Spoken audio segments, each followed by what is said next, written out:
Good morning. This is Rachel with Infused Meadow. And okay, so kind of a play off of yesterday. I'm going to make it's a new video, same recipe, mayonnaise. But for those that, they see what's in front of them, so to speak, as in when I get done with this, I'll do a short, they'll see, hopefully people will see that and that will draw them to this in case you're anybody in the U.S. who is fixing to get hit by this huge storm and the store's out of mayonnaise. This will help you out, okay? And for those that are not in the storm and you just want mayonnaise, you want to make it at home, then this video hopefully is for you as well. So I've done this video before, but like I said, some people, they see what's, the short that's in front of them right now, and they don't generally go back through someone's channel to see what they have posted. So this is one of those few videos that I will redo because I make this regularly. And on Sunday, I'm making my mom's bang bang chicken for dinner with some rice. And so I will need the mayonnaise for the sauce. Okay. I will probably record that Sunday. And that way, I don't know that I'll post it on Sunday, but it will get posted.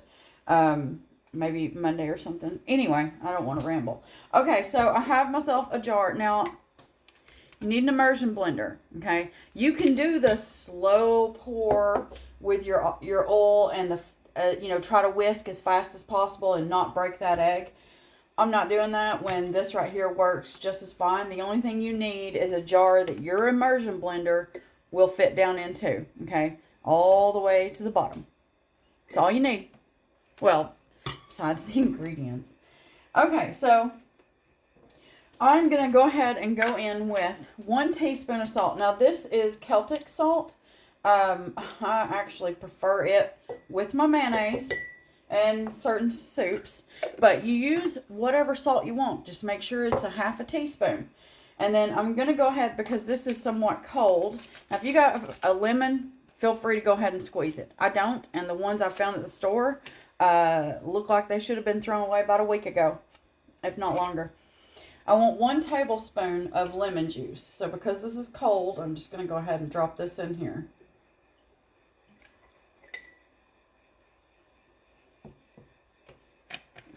Alright. Now we want 1 teaspoon of vinegar. This is white distilled vinegar. The same kind you can with. And I'm going to use the opposite end of this. And because it's a half teaspoon, I'm going to do this twice. So there's 1. And that gives me my teaspoon. Okay. Sorry, I'm going to try to put things back because I don't need them.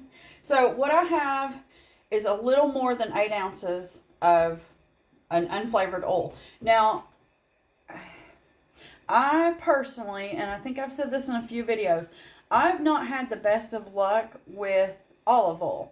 I have recently found a brand that does not give me heartburn or indigestion. So there's that. But I'm not sponsored by absolutely no one. So anything I show to you in my videos are just because I like them. And if I don't like a product, I will tell you that. Okay. So I found this olive oil. I'm sorry. It's I'm not even going to mess that name up. Southern accent and all that. So anyway, this is the best one that I have found as far as, when I make pizza, or certain other dough recipes that need olive oil. Some of my Italian dishes that I make, like when I make my spaghetti sauce, that olive oil works really well. No indigestion, no heartburn.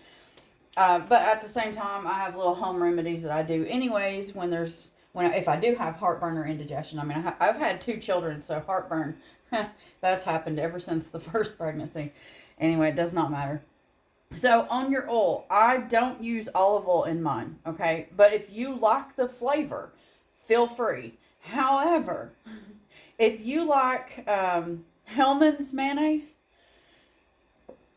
Kraft mayonnaise, it's pretty much the same thing. You will like this particular mayonnaise that I make. And I'm doing a single batch today. But now if you like Miracle Whip, I can't help you there. I personally do not like Miracle Whip, and I don't know how to make it. Some of the other mayonnaise out there that is a little, I don't want to say tart, but you know, it kind of makes you pucker a little. That's not this either. Okay, this is a nice smooth mayonnaise that you can manipulate with your recipes, which is why I use this one. Why? Because when I make my egg salad, pasta salad, potato salad, deviled eggs, if I make any of those, or even my chicken salad, which I've not done a video on yet, but the other ones I have. So I use mustard in that recipe, and I don't need a mayonnaise that already has mustard in it, which is now going to change, you know, my recipe, because I know roughly, you know, like for example, potato salad, right? So potato salad, for every roughly 1 cup of mayonnaise I use, I'm going to use a tablespoon of mustard to even out that nice, like, I guess you call it a dressing that I want over my potatoes. And if the mustard is already in the mayonnaise, then it completely throws off everything. And then you got to start all over again with, do I just need I don't know, we'll call it a drop of mustard or a teaspoon of mustard. And so my mayonnaise that I make has no mustard in it. No mustard powder, no yellow mustard from your refrigerator, none of that. All right, so I'm not ranting. I'm just trying to explain what's going on. I know some people confuse ranting with communication and information. So, all right. On the oil, I use just unflavored vegetable oil. Yes, I know everything that's going on with the oils and stuff right now, but here's the thing. If you go do your research on the avocados oils, you'll find that a lot of them, by the time they hit the store, are already bad. So while you think you're doing good for yourself, maybe you're not. I'm just saying. Go do your research. Anyway, I cannot make mayonnaise work with tallow or lard. So I've got an unflavored oil. Now, for those of you in the U.S., when you buy your measuring cups, like this one, you'll notice that one side goes up to 250 mil. Because we are 1 cup, I think it's like 220, we'll say 225, but I think it's a little less than that. It doesn't matter. 8 ounces. So we're going to go a little above that, okay? Because we're going to use a large egg, and we want to make sure that this mixes perfectly. So go up to the 250 mil marker on your measuring cup, okay, for your oil. And like I said, this is an unflavored vegetable oil. I don't use canola. I don't even think I can get it over here, which is fine since I don't use it anyways. And you're just going to pour this into your jar.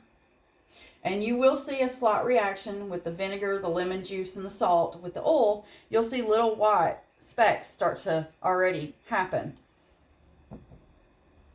And that's normal. It's completely normal. Okay. What we're going to do now is we're going to drop in our egg. So do that carefully, okay?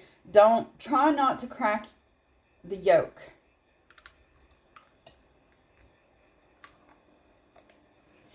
You don't have to have a jar either. Whatever you have, you just want to make sure that it holds everything into a nice, close location so that your immersion blender can get it all. All right. This will be loud, and I apologize, but that's how you see what I'm doing. So I like to drop my immersion blender over the egg, and then I'm going to go, mine has power 1 and power 2. I only do power 1. And I will try to hold the jar here so that you can see what it's doing. But I can't promise, because if the jar tries to move, I will have to block your vision, and I apologize for that, but it is what it is. So here we go.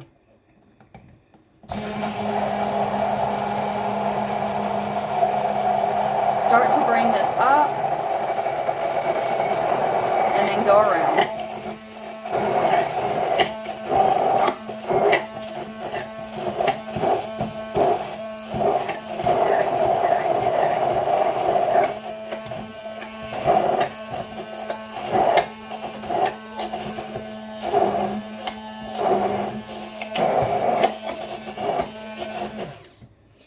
So when you're bringing it around, what you're looking for is any lines of oil that could have, you know, moved as you were blending. And you go up and down so that you move the oil that's sitting on the top so that it circulates to the bottom and your immersion blender can do its job.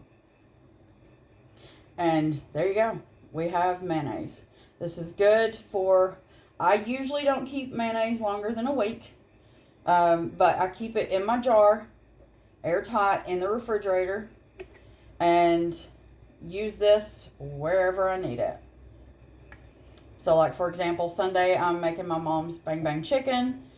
So I need, I think it's like a half a cup of this mayonnaise. This makes a little over a cup. Obviously you've seen the oil amount. So if you need more than that, just double it. It works just fine. My original video, I think I had to double it. I don't remember what I was making, but I'm pretty sure it was a double batch. And you see, it's literally this recipe just doubled. That's all it is. Right, so you have oil on this. You have oil in this. For those that are curious, I don't have a dishwasher. I have the 2 hands that God gave me, okay? I wash my own dishes at the sink constantly. What I do for oil, take it over to the sink and I pour a little bit of my dish soap on, well, I rinse the mayonnaise off, cold water. And then I take and I put a little bit of dish soap on my hand and I go around everywhere that has oil. And for the inside, I just keep a toothbrush in my windowsill. And I just go through this with the toothbrush and that oil, my dish soap. The dish soap will remove the oil, okay? Same for this. And then I wash it. So if that helps anybody, hopefully it does. If it doesn't, I'm sorry. And it's the same thing, by the way. I meant to do a video showing how to, you know, remove a stain. I think I ended up with a phone call and I had to not show that. So that was one video I had to edit. Anyway, it's the same process. You just put a little bit of oil on your container. Do not rinse that container with hot water. You rinse it with cold water, and then you go in oil on your hand. I just found that the hand works the best. So you just put the oil on your hand, and you rub it all over, like, you know, whatever is stained. Now, if it's an old set stain, this is not going to work. But if you've had spaghetti sauce sitting in a container for the last day or 3 and it's looking red, rinse it with cold water, put your oil on your hand, and then rub it all over wherever that stain is, okay? Everywhere. And then rinse it off again with cold water. It should take it completely off. If it doesn't, go back in, do it again with the oil. Should be gone on the second time. Now you can wash it with your hot water. Alright, anyway, so the more you know, I guess. I hope that this helps anyone that's looking for a mayonnaise recipe that does not have mustard and tastes like what most of us buy at the store. And I hope you make this. I hope you love it, if not like it. And as always, I hope you have... No, sorry. I'm getting ahead of myself. If you don't, there are plenty of recipes out there. I went doing my research and found that every video I watched on how to make homemade mayonnaise had mustard in it. And I got frustrated, and I finally... just started tinkering, because I'm a tinkerer in the kitchen, and this is what I found works for me, and I think it tastes great. So if you don't like this recipe, then hey, I hope you find the one that's out there for you. And as always, y'all have a wonderful day.